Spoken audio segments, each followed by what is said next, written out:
your biggest rival and why do you hate them? Ooh. Our football club business is a pub that has entertainment on for 90 minutes a week. That is it. Hashtag United are like YouTube's team, but we're kind of like the YouTubers team. I know that people look at their phones every Saturday at 5 p.m. and go, oh, what was the Farnham score? Did they look? Oh, they won again. Like that, I love that. I love that. What's going on, people, and welcome back to Rootz TV. Now, a bit of a change of scenery. Usually we're outdoors, but I thought, you know what, bring it indoors. And now I'm joined by my man Hugo from Farnham Town, the director. Yeah, mate, it's been a massively interesting journey over the last couple of years. Yeah. I changed from the boardroom into a different kind of boardroom, and yeah, it's been. And now you're in the change room. And now I'm in the change room. This is a place I don't normally get access to. But how are you though? You okay? I'm good. Yeah, I'm enjoying life at the moment, and non-league football is kind of like giving me so much energy in different ways, and yeah, I'm loving it. Why non-league though? Why? Because why I say that, of course, we all love non-league, and people that are watching this love non-league. But why non-league? Why did you decide to jump on board and get involved in non-league? I wanted to do something cool with my mates. I think that's first and foremost. I wanted to create a bit of a legacy, and so Farnham is a town that I grew up in and went to school in, and to be able to give back, I'm in a fortunate position, right? I sold my business, and that means that I have means to give back in ways that I wasn't able to before, and maybe other people aren't as well. So there's an opportunity for me to make a difference, and Farnham is an incredible town because it has a huge sense of community, but it never really had a football team to get behind, and it's always been a rugby town, and the rugby club got moved out of the town. And that's kind of begin to like dwindle. And the beauty of the football club is it's right in the centre of town. And as we know with non-league, like if you can build community around a town centre club, you can really start to gather momentum. And that's what I feel like we've had with Farnham. I've been involved for 2 years, and the momentum is incredible. And obviously on the pitch we've been excellent and broken records and done some amazing things. But I think off the pitch as well, we've kind of pushed boundaries and made things happen, and my background's in media and social media, so we've obviously been really forward in pushing that sort of side of things, but we really care, and for me it was also just about doing something fun and something that I genuinely wanted to spend my weekends doing, and unfortunately it takes over your life, because non-league is like all-encompassing. There's so much politics. Everyone's got an opinion. Oh, we'll get onto that. Don't you worry. But no, it's I really do like it, and yeah, I think we were saying just before we turned the cameras on, like I have a fascination with storylines and characters. Yeah. And the beauty of football is it creates both of those in abundance, from the top level down to where we are at non-league. But I think at non-league it has characters to like the nth degree. Like it has what unbelievable characters. Yeah, what I love about him the most is like the rawness and the realness of it. It's not it's not like sterilized, or do you know what I mean? Like you can speak to players. It's not like 100%. at Premier League level where you need to get past 2 or 3 different media men and then the security just to speak to them, whereas you can speak to your flatmans or and in the bar afterwards. And I don't know, I think that's also it's great for people my age and older, but if I think about it from a kid's point of view, you see a player score a 35-yard screamer to win the game in the 90th minute, and then within 5-10 minutes you can shake his hand in the bar, or get him to sign your shirt. It's just totally different to what the professional game is like. So I think that's a really, really big thing, and the ability to make a genuine difference with what is in comparative to the Premier League, a small amount of money, is massive, both from a community point of view, but also from a football point of view. And I've enjoyed the roller coaster ride that it's taken me on. We're 2 years in, and we've still got a lot to achieve, and I still like taking, and learning from all the different people that have been involved in it for much longer than me, and I don't profess to know everything. I know I'm still naive in certain situations, but we've thrown ourselves in at the deep end. We really, really do care, and we want to get involved. And I also want to hopefully show this is what you can do with a club in a short space of time with a small-ish amount of money, and hopefully encourage other people who are in a fortunate position to go and do the same in their local town as well. Just want to jump back before we get into more Farnham. I want to speak or talk about your journey. So talk to me about Harry Hugo. You said you grew up in Farnham. I read online you're a Liverpool fan. Yeah, I'm a Liverpool fan. I won't hold it against you. But. Yeah. And people still ask me, like, oh, who do you support? I was like, I support Farnham now, because like, it's so hard to care about another team. Yeah. Like, if the team come off and they've just lost, I'm not like, I don't look at the score and go, oh, well, but Liverpool did win. It's like, I don't care. Yeah. I just care about, did Farnham win or not? You spent 90 minutes at a Farnham game. You spent all your life at a Farnham game. You spent a fair amount of money in the Farnham game. How can you be detached from it? It's like, it's in your blood now, Exactly, isn't it? absolutely. So yeah, I'm a Liverpool fan. But yeah, I started my first business when I was 16. It was in football blogging, so I really cared about football journalism and trying to create a route into football journalism for young people. As a young person myself at that time, and I wasn't getting the opportunities I thought I deserved, and created that story, that link for young people to get into the industry, and the alumni out of that business in the professional game and in newspapers and in media outlets is really quite impressive. And I'm really proud of some of the guys who've come out of that business. And at one point we were like 400, 500 writers across the UK. And some of those guys have gone on to do amazing things in the sports media world. So that business was really, really fulfilling. It was never really a massive money maker. I ended up selling it in like 2017, 2018. How old were you at this stage when you sold it? Because you're still a fairly young guy. Yeah, I'm 29 now. So I'd have sold it when I was like 20. But I was already started the business that go on to be far more successful when I was 20, called Goat. And Goat was the premise was that we saw an opportunity before everybody else did, that you could start to pay influential people like yourself on social media who had created an audience which people watched or engaged with to promote products or brands. And in 2015, this was just not a thing to the same extent, especially outside of the beauty and fashion space. Like those two spaces massively pushed that strategy far earlier than every other sort of vertical across lifestyle or sport or anything like that. The brands just weren't switched onto it, whereas fashion and beauty really got it. And there was lots of fashion and beauty influencers on YouTube and Instagram and things like that for it to make a difference. So we thought, okay, how can we take that model and roll it out across every other different channel, from technology, sport, and also get involved in the fashion and beauty and lifestyle space. And yeah, we how many years later? Nearly 10 years later, we're 450 people, and annual turnover is like £250 million. And who are you working with? This type of people? Our big brands are like Amazon and Dell and Tesco, and we've worked with all the brands. Like honestly, we work with FIFA, UEFA. We've done some amazing things, and I'm incredibly proud of that journey. And it started as 3 of us in 2015 when I was 20, and now we're 450, 500 people. Annual turnover is like $250 million, and it's been a crazy time. Yeah. We sold the business in 2021. We sold part of the business in 2021, which is well documented, and then we sold the entire business in 2023 to WPP, which are the biggest advertising firm in the world, and we're still part of that business now. And Goat is still flourishing within that business, but it's allowed me to go and do different things and set up my personal life.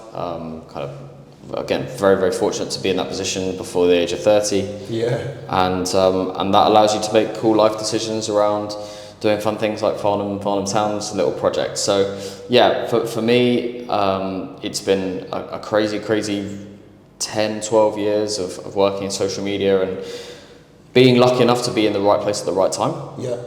And I definitely put a lot of it down to luck. because we chose the right horse at the right time. But also, it's a skill as well. There's definitely having skill. that entrepreneurial spirit at such a young age, like you said, when you first started blogging to running your own agency to now Farnham, that's you can't. There's definitely skill, but there is a huge amount of luck and timing and things that fall in the right place. I mean, even our business grew 5x in the COVID year because everyone needed to go to social media. Now it could have easily gone the other way. Yeah. You know, if you had the wrong client mix, or if you were doing the wrong thing that got hit by COVID or something that was akin to COVID and the effect it had on the world, then you could have easily gone from a really, really good business, and our business was turning over like 40-50 million quid at that point, and it could have gone to zero. We were lucky it went the other way. Yeah. But we're very self-aware to the fact that things have fallen in place for us, and that's led to a really, really nice position to find ourselves in. But yeah, a lot of hard work and a lot of sacrifice and a lot of dedication had to go into get us to that point. But yeah, it's been a great time, and yeah, now Farnham Town takes up 99% of my brain space, despite it only, well, it doesn't make me a penny. I think that's the other thing people think. It's like, I'm making loads of money on this. Like, I'm literally shelling money out. Well, this is what I'm saying. Anyone who runs football teams, whether you're Sunday league teams, non-league teams, grassroots teams, you know full well that you're not usually tempted to be doing it for the money. You're never doing it for the money. You're losing money. People will think, okay, you're probably making money. But even if I was making money, the amount of money that I'd be losing on the time that I spend on it is unbelievable. Yeah. Like, because if I spent that time on something else, I'd back myself to go and make far more money. Do you know what I mean? I know I'm making zero money from Farnham and losing a lot of it, but if I was to spend the time I spent on Farnham on something else, I'd make loads of money. Yeah. So this is not just a cash pit. Yeah. It's a time and opportunity pit as well. But it's a sacrifice I'm willing to make because I genuinely believe in it and I genuinely really enjoy it. Okay. Talk to me about last season. What a season it was. Unbelievable. Unbelievable the amount of games you won, the score lines. Talk to me about the whole thing. So let me write out some amazing stats, and I take very little responsibility for this. Obviously we put ourselves in a position to be able to do things like this, but on the pitch, the management team and the players take 99.9% of all of the credit, and they should, because it was incredible, and they also had to do it against a backdrop of an incredible amount of pressure, because everyone expected us to go and win every game. On you. Right, everybody had eyes on us. And how do you deal with that, by the way, as well? Sorry to cut you, but you come in here, you're trailblazing, you're ruffling a few feathers in the same time. How are you dealing with all that? So I love it. I think it comes back to that storyline, that obsession with storylines and characters. Like we want to be a storyline, otherwise it's pointless. I'd hate to be a mid-table team. I'd rather be a relegation team or a promotion team. Yeah, it's pointless. Pointless being a mid-table team. Yeah. Because you can't create any stories. You win some, you lose some. You're in the middle. You're not fighting for anything. What's the story? Why do people care? Why do players want to come and play for you? Why do fans want to come and watch? You've got to be something. Fighting against relegation, fighting for promotion, fighting for playoffs, whatever it might be. You have to be something. So you have to go for one end of the spectrum or the other. And yeah, I love being part of that. But it's also creates a backdrop that's really hard as a player and a manager, because the expectation is all on you, and you've got to go and deliver. Yeah. And you could easily falter a very early hurdle in the first few games, and then the pressure starts to build and build and build.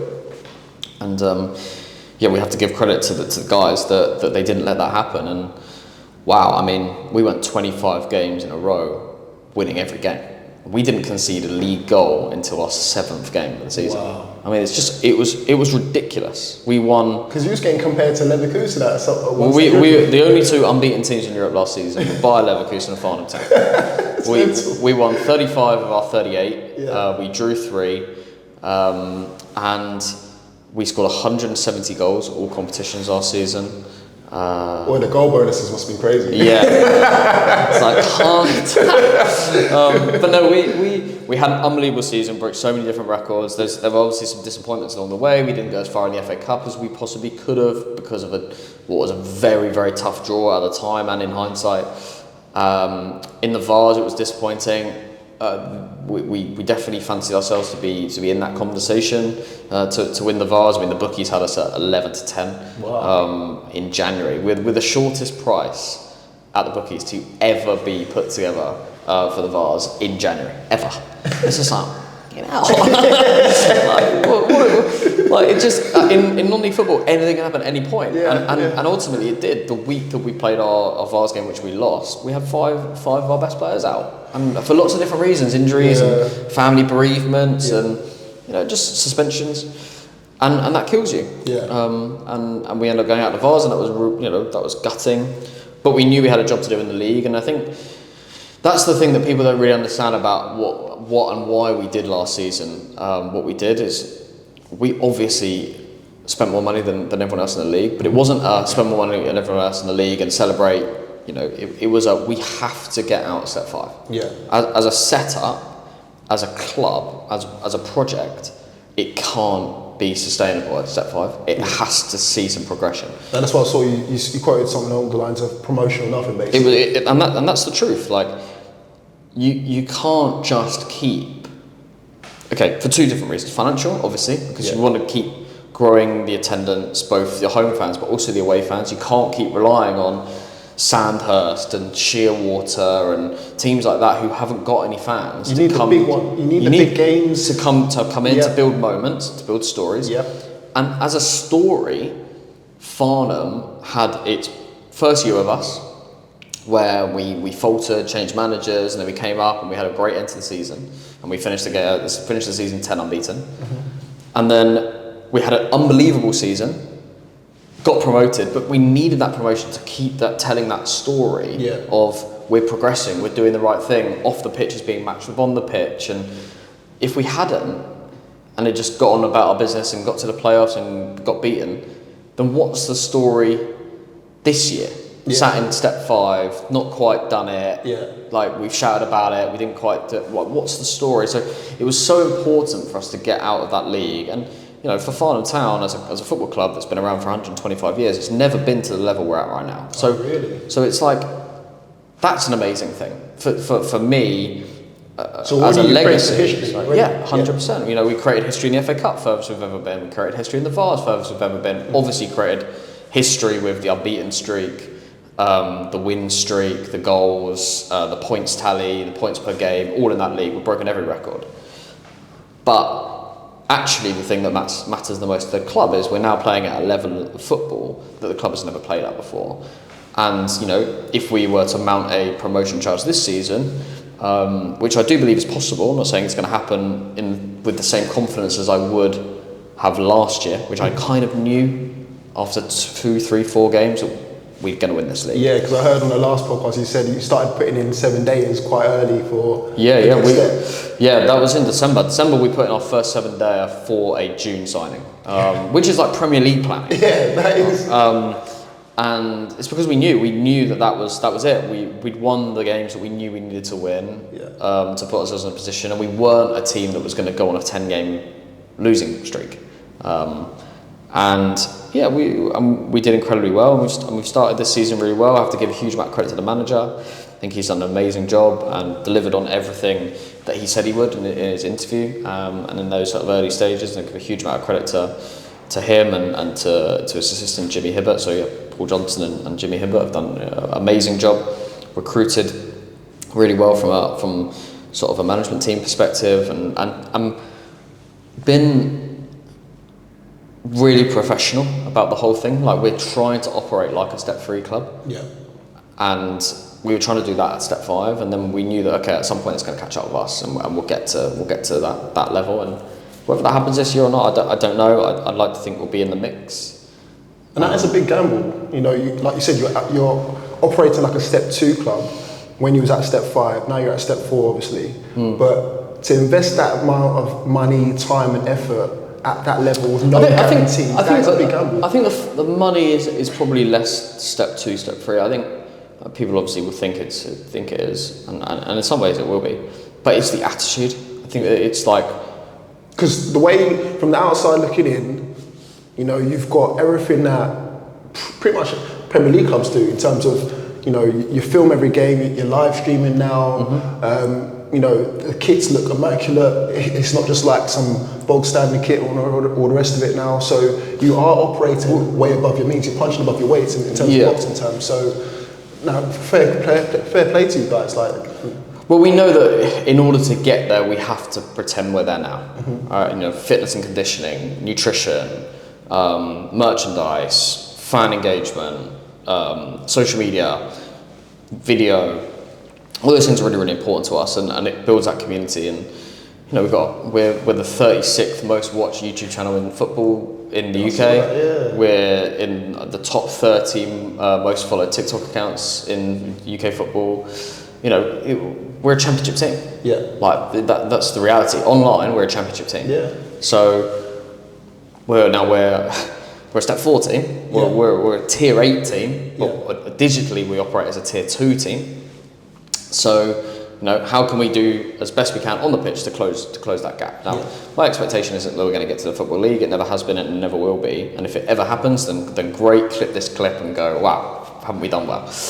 But if we can get to step 3 and be a sustainable team at step 3 that doesn't rely on me, which we are much closer than people think, we really, really are, then what we set out to achieve 2 years ago, which was build a club that the town could be proud of, I think would have been ticked off.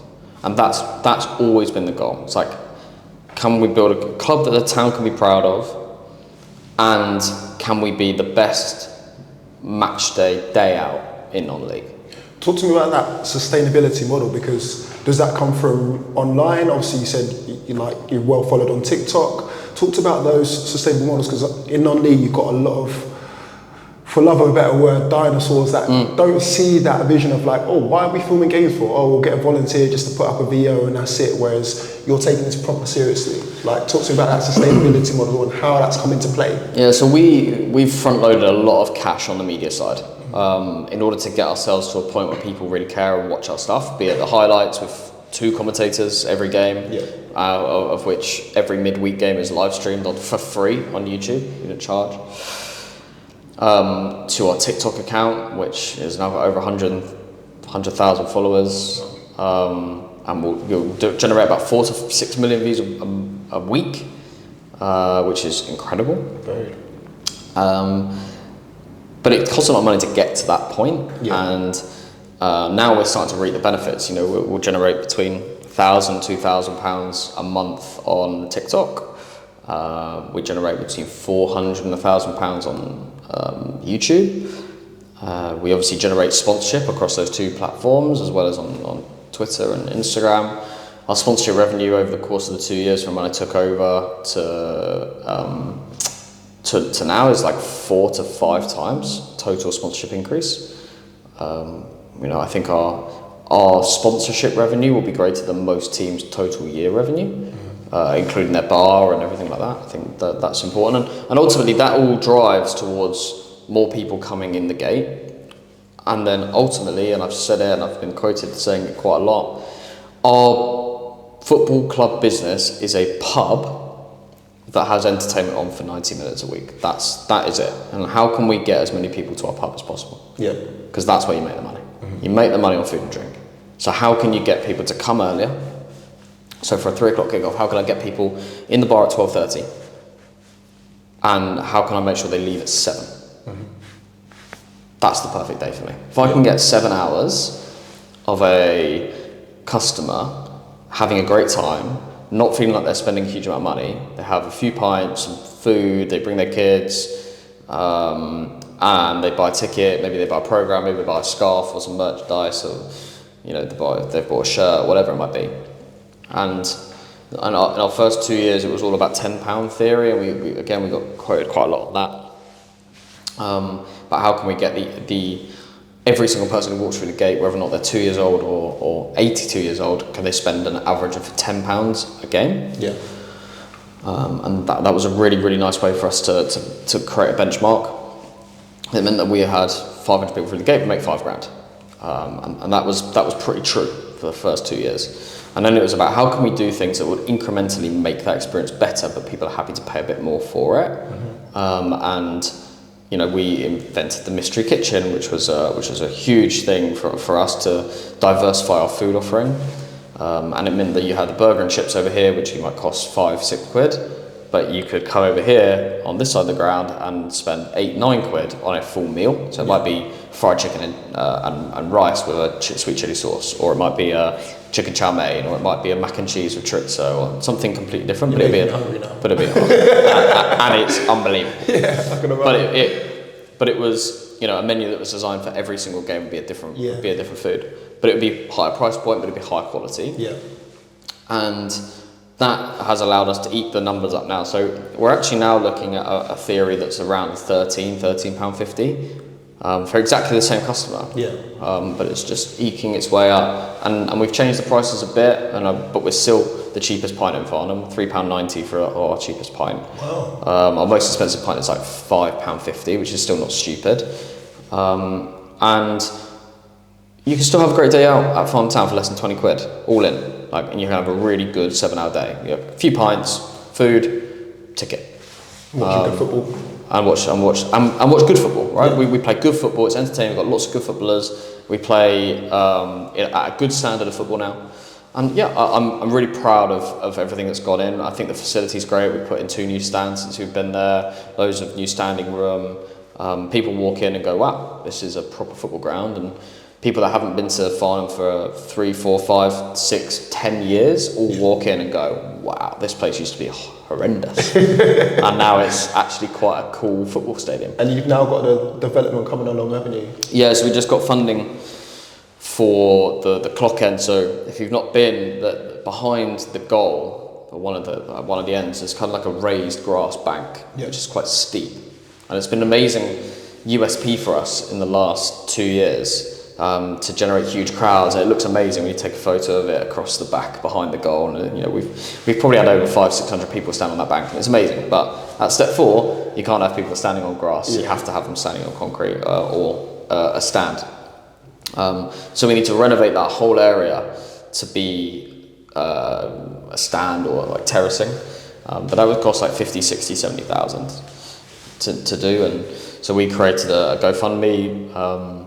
And basically I said that I would personally match pound for pound every single donation that fans or the community would raise, and we raised £27,000 in 7 weeks, 8 weeks. Wow. And obviously I matched that, so we're at 54,000, still raising, but that funding is now in place to go and build on that area, and that will be the 3rd stand we've developed in 18 months. Wow. So added about 1,200 capacity in 18 months. I was about to say, so 1,200 people that you're looking to... Yeah, on that bank, we could probably hold 600, 700. But all in all, in the ground itself? All in all, in the ground, I reckon it'd be 2,500. Wow. We have had 1,300 in it, and it's busy. Yeah. But that's without the redevelopment of 2 of the areas. So it will feel better now, but yeah, it's good. We did 900 for QPR in pre-season, which was really, really good. So yeah, it's a great facility, and it's only getting better. Touch upon attendances, which leads me on to nicely about a tweet that you put out, because you regularly tweet, or regularly X, should I say. One of them was about the opening day attendances in the league, which got a bit of a rebuttal from a few people, one of them being Ascot's chairman, and then you obviously offered some words of advice in terms of how to get people in.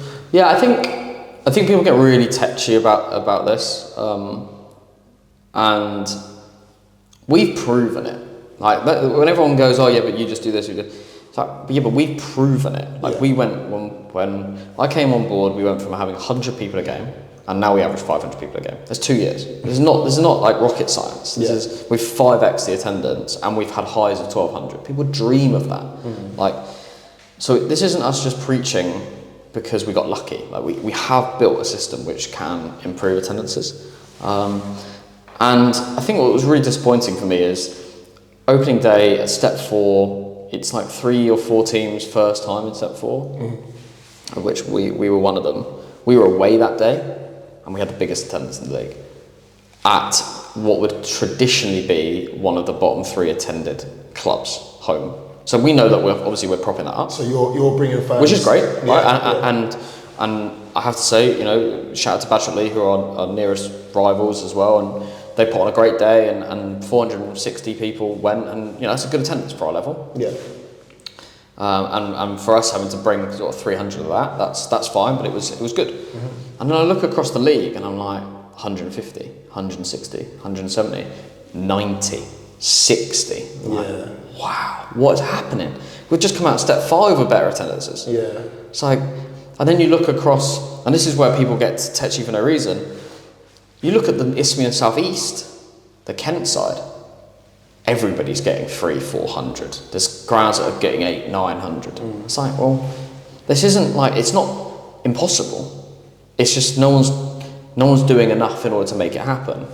And this is where I feel like you guys are coming as innovators with fresh eyes, a fresh approach, rather than teams, no disrespect to any teams that are in the league, but have been in there year in, year out. Yeah. And doing the same thing over and over. And that's the problem. People just continue to do the same thing and hope it will change, and that is literally the definition of insanity. So I want to help, right? It is in my interest for the league to get better. Yeah. Right.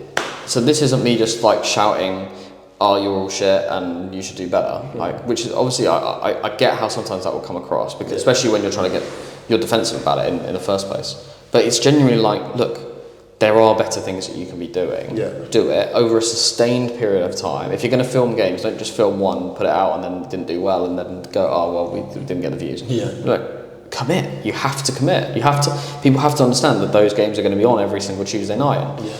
Yeah. When we did our first live stream, we might have got like 80 people tune in live. Now we get like 1,000. Yeah. Because we do it every time that there's a Tuesday game. We will stream it, home or away. Consistency pays massively. Yeah. TikTok, 100 views, 200, 300, 400, 500,000. Yeah. Like, it takes time. But we've invested 2 years in it. Yeah. We didn't start making money until last month. Mm-hmm. But we've invested time and effort. And I think the biggest fair case for people to say is like, okay, you've got the expertise. It's like, but you're willing to share them. But one, I'm willing to share them, but two, like, I'm not the only person in the world that knows how to do shit. Yeah. Like, find people. Like, if you go, oh yeah, but I don't have the expertise. All right, well, someone does. Yeah. Try and find them, engage them, make them want to be a part of your journey, tell them a story. How can you get them involved? Like, there's so much, we just can't do this attitude. Yeah. That means that they're never going to get anywhere. And that's a shame, because we shouldn't be seeing teams at step 4 getting attendances of 60 people. Yeah. That's family and friends. Let's not get away from it. That's Sunday League. Yeah. I mean, it's proof that it can happen. I'm going to revert back to a team that I know quite well, SC Dons. And obviously they've only recently come into non-league football, and they're at step 6, but already now they've built such a following that fans will come along for the journey, because they're built into the journey, similar to what you were saying earlier. So it's proof that it can happen. I mean, I'm sure Spencer will be able to say it better than I did, but he's probably took Pelters along the way in terms of what they were building, because they've got a similar model to you. So it's proof that it can work. But like you said, you just need the right mentality and the right people to help that make that happen. 100%. And those people exist. You've just got to be willing to go out and find them and put the effort in. And I think people also just put effort into the wrong areas. They put so much time and effort into one thing, and that might be like the program. It's like, how many times, like how much if you have can you make of programs effectively? And also, if you have a great program sales day, you say what, 40? Yeah. Like, how much is that really affect? 40 people. Yeah. That's the number. Yeah. Well, one tweet, one extra video. Yeah. Will get seen by more than that, by probably a factor of 30. Yeah. And that's how I see it. If I was struggling for time, resources, I would phone the program in. Yeah. Things like that. I would go, we're just going to do the bare minimum, and we're going to allocate all of those hours that we do there. We're going to do something else. And that program is one example. But there's things that you can phone in that have absolutely no impact as to what is going to develop the club. And some things have huge impact. And it's not all social media, it's community engagement, it's work with schools, it's work with local youth clubs, it's work with other sports teams in the area.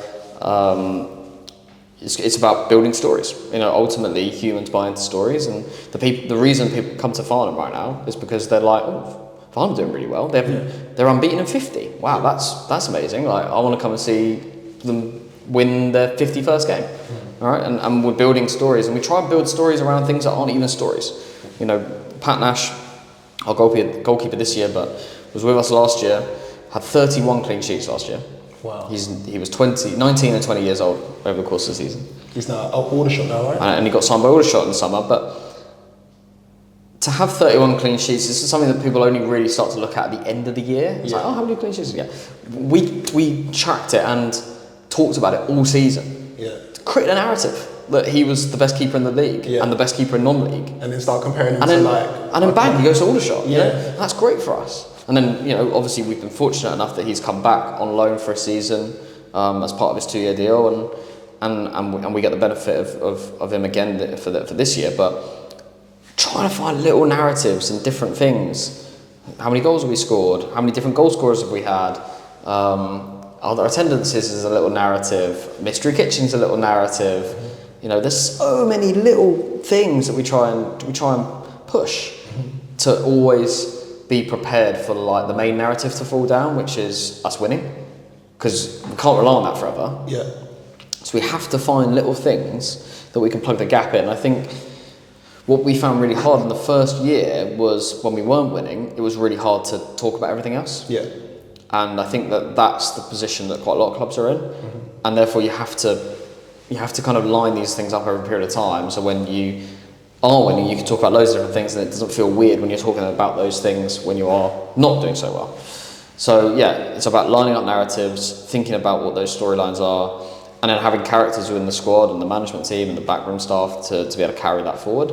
And I think it's really important that I tweet, because people care what the club thinks and what we think, and it just adds to the narrative. Yeah. People want to see us fail. That's great. That's a great narrative. That's like our ultimate narrative at the moment, is like people want to see us fail, so that's going to prove them that we're not going to. And it's like an us v the world look, despite us accepting we're not the victims. Obviously we're in a very fortunate position. Yeah. But that kind of us v the world, look at us, we're going to win regardless of what you think kind of attitude is a nice narrative to push until we don't win, and then it has to change, right? Yeah. But it has to constantly evolve. So I want to talk to you about investment and ambition. So they kind of tie in hand, because obviously when you're at step 5, a lot of players drop down and people saying, oh, they're in it for the money and all the rest of it now. But I've also spotted other teams that people online love to target. AFC Whiteley, for example, Real Bedford, another team you mentioned. Croydon last year. Croydon, even this year as well. Yeah. Why is that deemed as such a bad thing for having ambition, especially at this level? Like you said, you're putting in your own money, but you're also trying to make sure that it's sustainable at the same time. You're making I've got big audience. I've got a problem with it if you're not doing anything else. If you're spending all your money, so let's say an external investor comes in, and there are some examples in our league right now, and in some other leagues that are close by, where an external investor comes in, they just throw all the money at the team, and the pitch is terrible, the facility's dreadful, not doing anything about it. And to a certain extent, Croydon with that last year, right? Obviously got high profile owners, they've thrown money at the team, they got out of the promotion, and I think now they're going through the restoration of the ground, but that ground is terrible. Our big play was, we're not going to spend any money on the team in year 1, literally zero, and we're going to spend all of our money making it a better place to be, so that when the team is good and people do start coming, they stay. Because at Croydon, they got those people in for the first few games when Stormzy was announced and things like that. But no one wants to stay, because no one wants to go to that ground. Whereas at Farnham, when we started to win, people came and they went, oh, the food's good, or the beer's cheap. It's almost similar to, like, I don't know if you experienced this, but when these guys involved, you must have had a huge influx of sidemen. Yeah. When's Callum coming down? When's KSI coming down? When's, do you know what I mean? And then they did. And they did, but they're not going to be there every single week. So like you said, you had to create a narrative, something for people to buy into every single week, for them to be interested, because you can't rely on them every single week. Yeah, and this deal was quite smart. Obviously, get the biggest YouTube group in the country involved, it's obviously going to be good. But we knew this was never going to be a long-term thing. Yeah. But we rinsed it for everything it was worth. Well, made a brilliant shirt. Shirt sold over 1,000 units in 25 different countries. And now online, people know us as like the Sidemen's team. Yeah. They only sponsored us for a year and a bit. Yeah. But we're the Sidemen's team, so that allows us to generate a huge amount of search. And also in over that period of time, we've also been sponsored by Pitchside Podcast. Now we're sponsored by Calex's No Two Ways shoe, which is great. On the front of our home and away shirt, we had Thogden, football YouTuber, as like an assistant manager for a game. Yeah. Like we've always tried to like break the mold and try and be like #United are like YouTube's team, but we're like an SE Dons are like a YouTube's team, but we're kind of like the YouTubers team. Okay. But we still have history of being a true football club. Yeah. Like SE Dons, #United are new football clubs with no history that are building their own history via the means of social media. Farnham is a football club that's existed for 125 years that has been modernised and has been a centrepiece of lots of YouTube content over the course of the last 2.5 years, where we've become like the YouTubers team. So when fans think of us, they've already seen the ground because they saw it when the Sidemen came, and that video's done like 12 million views. Crazy. Calix has obviously been, Thogden was an assistant manager, like we've had loads of videos done at the ground. Chunks has done stuff there. So yeah, I think that's quite an interesting narrative for us as well to build up, and it's been great on TikTok. But yeah, it's my problem with external investors is they don't think about all the other stuff externally and how they can promote the club, make a difference. And if you're spending £3,000 on the pitch from a playing staff point of view, but you're only getting 90 people through the gate, well then I'd say there's a problem. And that is unsustainable, right? So as soon as that person walks away, which has happened time and time again in football, because it is unsustainable, even if you've got loads of money in the world, you do get sick of spending money hand over fist. Especially if they're not getting anything back from it as well. And you turn up to the game and you've just spent £3,000 on the team, and 90 people are there. It's like, you know, you go to school assemblies with more people, so it's like, do you know what I mean? Like, it's just crap. So for us, it's about, okay, well, we're going to invest to show progress, and the progress at some point is going to pay us back to the point of sustainability. And we're not a million miles away from that.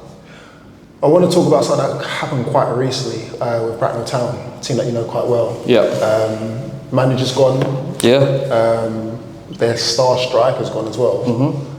Talk to me about that. What was your thoughts on that? Because that's just a bit random just to come out of the blue like that, especially for what they were trying to build. So I think Kane has done an incredible job over the course of the last, former chairman, has done an incredible job over the course of the last sort of 5-10 years. Don't know how long he's exactly been involved, but let's say it's 5-10 years of building a very, very competitive team, an amazing facility, and has got them into the sort of playoff places in that Southern Premier League.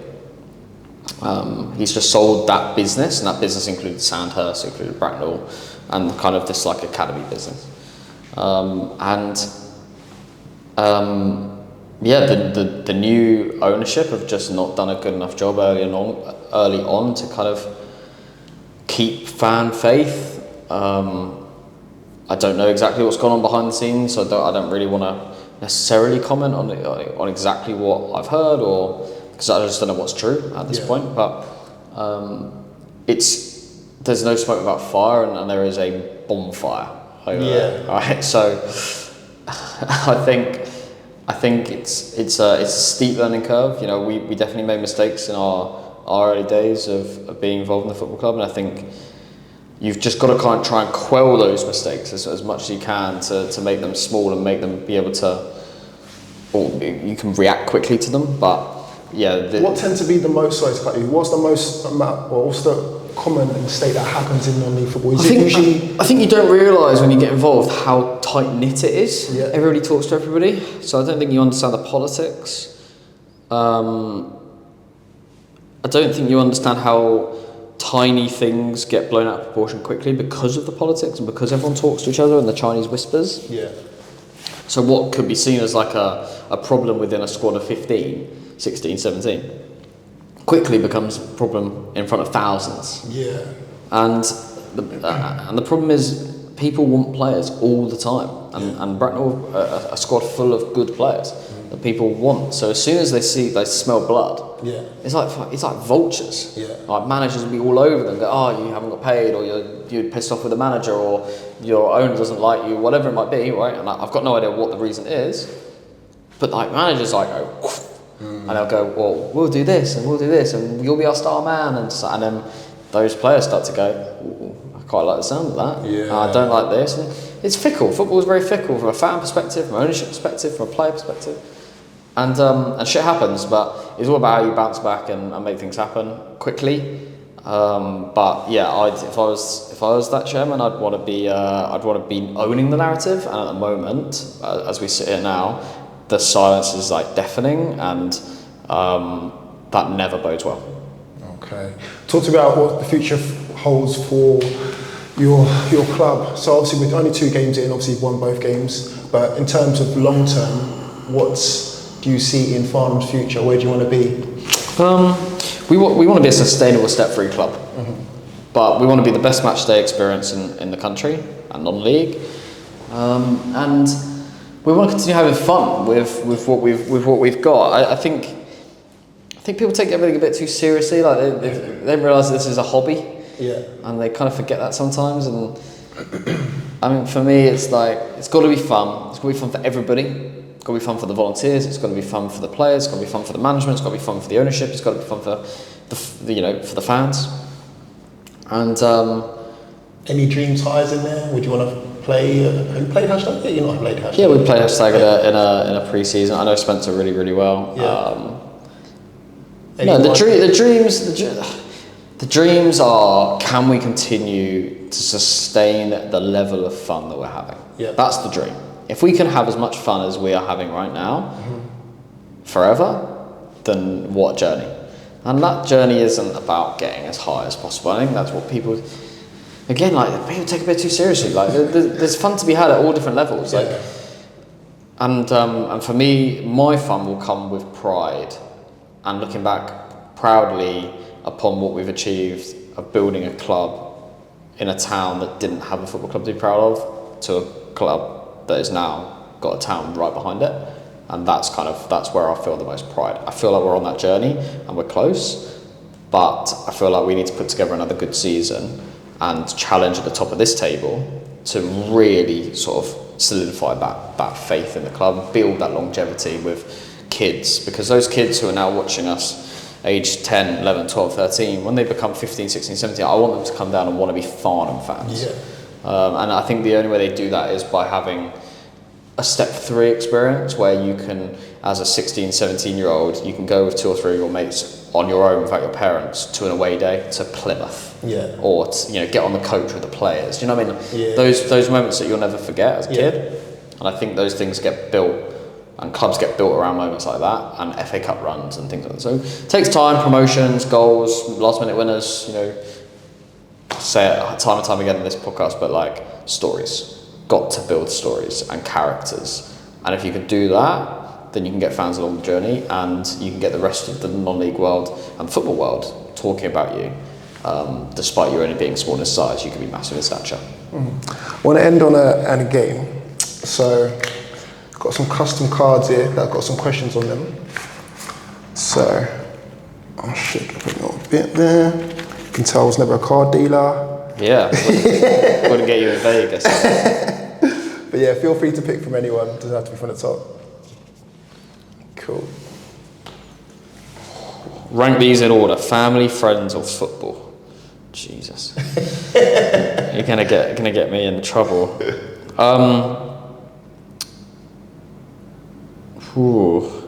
I've done everything with my friends forever. I started a business with my friends. All my friends have worked for me since we were like 17. We're obviously doing the football stuff with my friends. I think nothing else is good in the world without friends and good friends. So friends 1, family 2, football 3. Ooh, okay, interesting. Football can come and go. It's It's great in the moment, but like things that are there forever are family and friends. Fair enough. Go for the top one. Finish the sentence. You get a second yellow card for.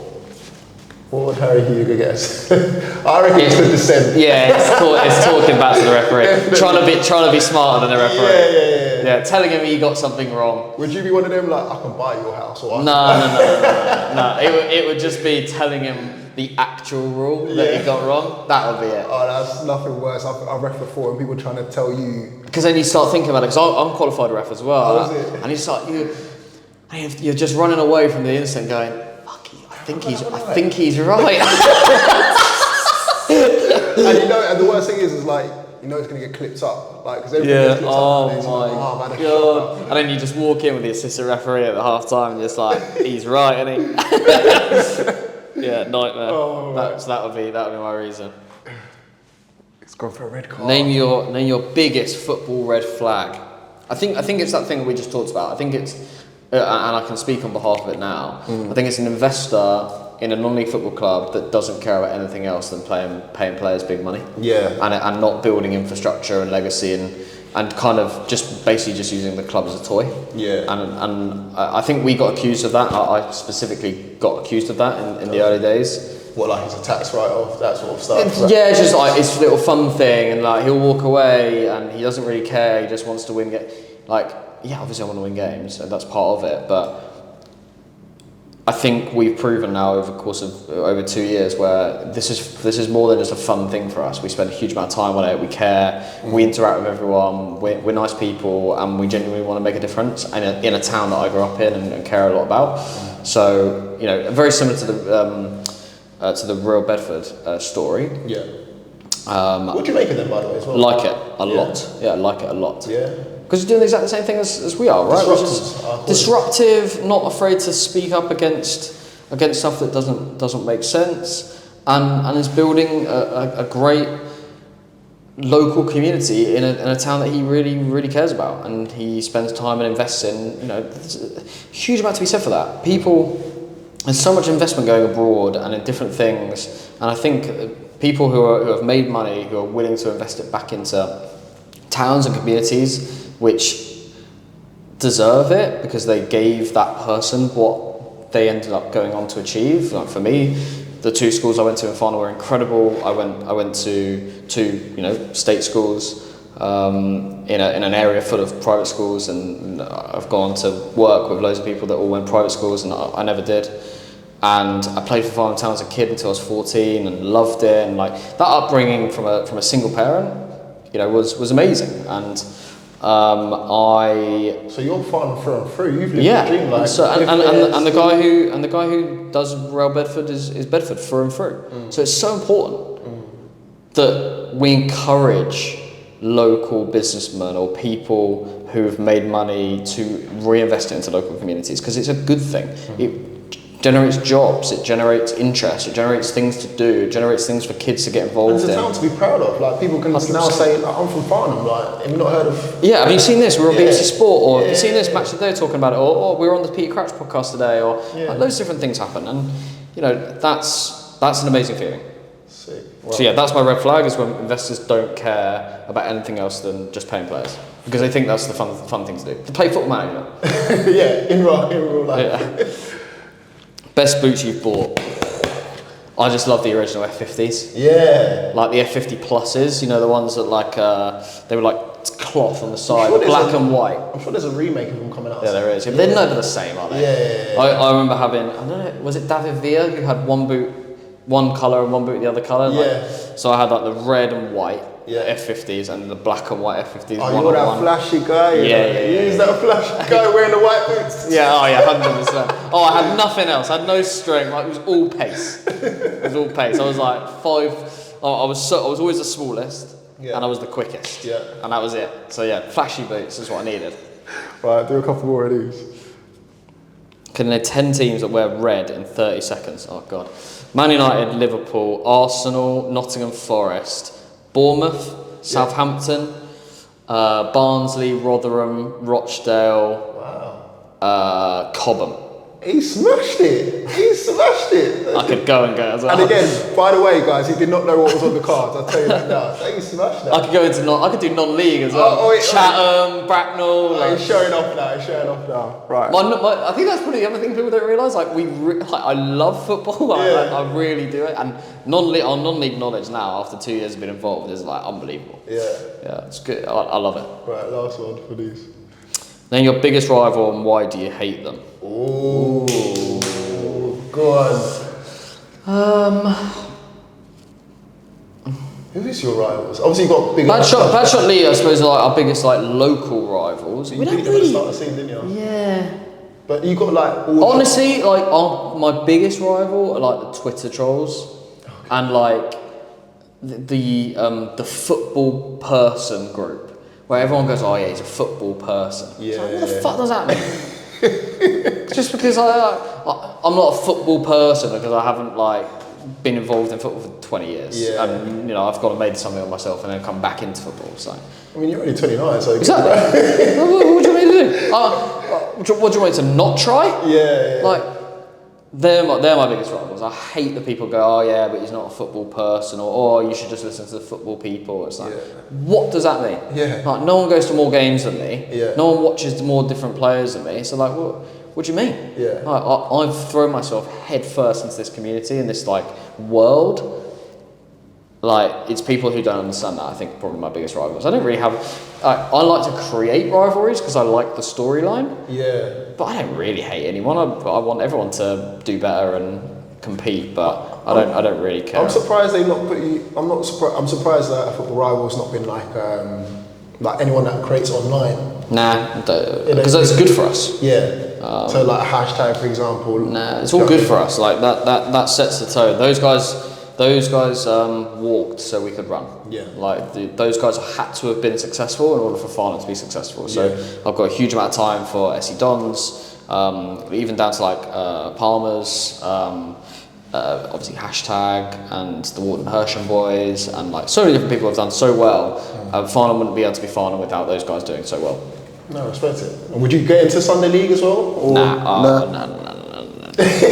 Why do you say it like that? No, I like the progress of non-league. I like being on the pyramid. Yeah. I like the fact that it's possible. Like you can look up. Touching distance. Whereas Sunday League, hit a ceiling. Yeah, it is. I hear that. And you are going to parks, so let's not get away from it. Yeah. But I'm going to go to my missus and go, I'm going to spend my Saturday at a park. Yeah. Well, I'm going to spend my Saturday at a football ground, and then on Sunday I'm going to go to a park and watch football. So you'd be like, you are mental. Like, what are you doing? So yeah, I think I can get away with it because I'm going to football grounds. Yeah. But if I start to turn around and go to my missus, today I'm going to a park. Yeah. To stand on the sideline. Oh, yeah, what are you going to eat and drink? Oh no, there's no bar. Yeah. Okay. That's what you want to do? Yeah. Like that would be the end, I think. So yeah, I think I'm at the level where it's like acceptable. Fair enough. Oh, one thing I want to sneak in there. There was a high-profile player that's obviously now signed for a club now, Charlie Austin. Yeah. Do you not want to sign him now? He's not scored yet, has he? Hey, I'm not taking shots here. I'm just saying. No, I'm a big fan of Charlie. We've known each other for 4 or 5 years. Yeah. We had a bit of fun on Twitter making the rumours, creating a storyline. Yeah. You love a storyline. And yeah, honestly, we did talk to him and see what he wanted and what he really wanted to achieve in his kind of like post pro era.